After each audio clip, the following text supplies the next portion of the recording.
सुवेल र Ian बेबीको video धेरैजनाले मन पराइदिनु भएको छ। त्यसैले म धेरै भिडियो हाल्न खोज्छु, तर सबैमा कपिराइट क्लेम आउने भएर भोइस ओभर गरेर हजुरहरूलाई यिनीहरूको भिडियो देखाउने कोसिस गर्दैछु।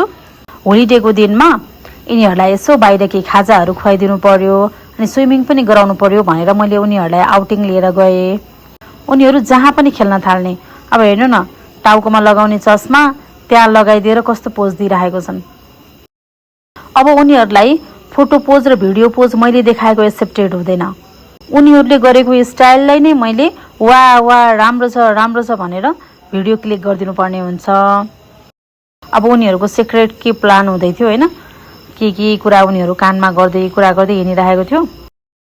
सानोमा सुवेल र इयनको एकदमै धेरै फाइट पर्थ्यो। मैले पहिला पनि भिडियोहरू राख्थेँ। पहिलाबाट जसले हेर्नुहुन्छ उहाँहरूलाई थाहा छ, उनीहरू दुईजना सानोमा एकदमै झगडा गर्थ्यो। अनि मैले त्यो कुरा उनीहरूलाई रिमाइन्ड गरिदिएँ। तिमीले मलाई एक झापड हान्थ्यौ, त्यसपछि मैले तिमीलाई एक पन्च हान्थेँ भन्दैछ इयन चाहिँ होइन। सुवेल बेबी हेर्दा ठुलो भए पनि अनि एकदम परिपक्क स्मार्ट चाहिँ हाम्रो इयन बेबी हुनुहुन्छ, किनकि उहाँ दाइ हो अनि उसले चाहिँ आफ्नो भाइलाई चस्मा लगाइदिन्छ। हामी सानो भ्लग आफै बनाउँछौँ भनेर अनि उनीहरूले भिडियो पनि बनाउँछ। हेलो फ्रेन्ड्स, आज म दाङमा हिजो पुगिसकेको थिएँ अनि फेरि दाङ आएको छु रमाइलो गर्न। अनि फेरि हिजो आरामले सुत्यौँ, रमाइलो गऱ्यौँ। अनि फेरि आज स्विमिङ खेल्न जाँदैछौँ।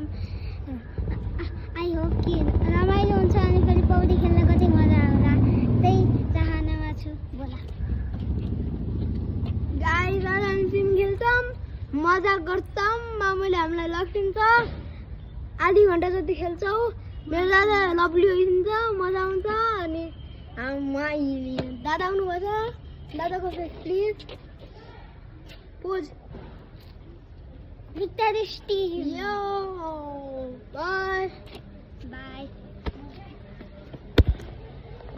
त्यसपछि उनीहरू स्विमिङ गर्न जानको लागि रेडी हुन्छ।